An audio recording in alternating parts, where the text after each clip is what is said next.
এবার ভাঙড়ে বোমা বিস্ফোরণ মামলায় শওকত মোল্লার বিরুদ্ধে ইউএপিএ ধারা যোগ করলো এনআইএ। কঠিন ধারা, খুবই কঠিন ধারা। এ ধারা মানেই সহজে আর বেরোতে পারবে না শওকত মোল্লা জেল থেকে। এই ধারাতে যাবজ্জীবন কারাদণ্ড, সম্পত্তি বাজেয়াপ্ত কিংবা মৃত্যুদণ্ড পর্যন্ত হতে পারে।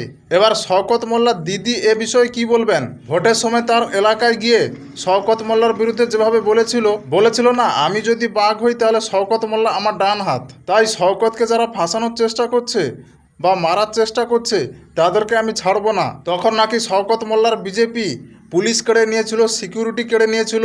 তখন মমতা বন্দ্যোপাধ্যায় এটাও বলেছিল যে ওর যদি সিকিউরিটি কেড়ে নেয় তাহলে আমি আমার সিকিউরিটি দিয়ে ওর জীবনটাকে রক্ষা করব।